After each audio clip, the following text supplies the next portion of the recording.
Ассалаумағалейкум достар. Бүгінгі видеода сіздермен мен Нұрфат, Спортмастер каналының жүргізушісі.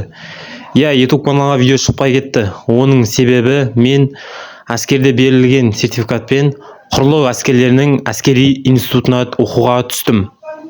Менің видеомды көбісіңіз тосыпсыздар, көбісіңіз күтіпсіздер. Енді мен осы оқу орнында аман-есен бітіріп, анашымның үмітін ақтаймын деген ойдамын.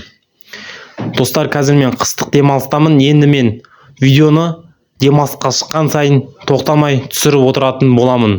Сіздерге көп рахмет. Мен каналымды қолдап, тіркеліп, лайк басып атқандарыңызға. Мен видео түсірмесем де мені қолдап, лайк басып, тіркеліп жатыр екенсіздер. Біздің мақсатымыз 100 000 подписчик. Иншаллах, бұйырса 100 000 подписчикке жетеміз деген ойдамын.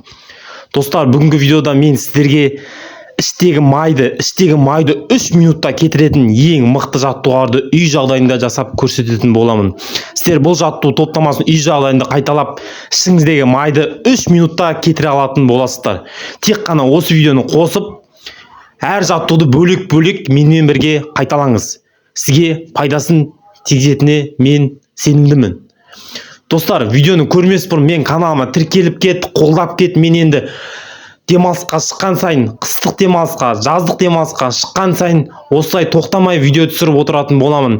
Мені қолдап жатқандарыңызға көп рахмет. Осы видеоны көріп, ішіндегі майды 3 минутта кетір. Ал біз видеомызды бастаймыз.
Достар, осымен біздің видеомыз өз соңына жетті. Видеоны өзіңіз көрдіңіз, жаттығуарды көрдіңіз, қалай болатынын бәрін өзіңіз көрген шығарсыз. Енді осы жаттығуарды сіз қайталап, ішіңдегі майды 3 минутта кетір. Яғни бұл жаттығулар жасағанда ешқандай құрал жабдық, ешқандай қажет жоқ. Тек қана өзің керексің и үйің керек. Үйіңе кіресің, жасайсың, және сол жаттығуларды өзіңнің пайдаңа асырасың. Достар, мені қолдап жатқандарыңызға көп рахмет. Біздің подписчик 60 мыңға тақап қалды. Бұйырса 100 мың подписчикке жетеміз деген ойдамын. Тек қана осы видеоны лайк басып, осы видеоны достарыңа таратып кет, және өзіңнің пайдаңа асыр. Сенің досың ішіндегі майын кетіре алмай жүр, соған жібер. Оған да пайдасын тигізсін. Видеоны келесі видеода қандай тақырыпта шықсын, астына комментария жазып кет. Мен енді демалысқа шыққан сайын осындай видео түсіріп отыратын боламын. Келесі видеода кездескенше, амандықта жүздескенше сау болыңыздар.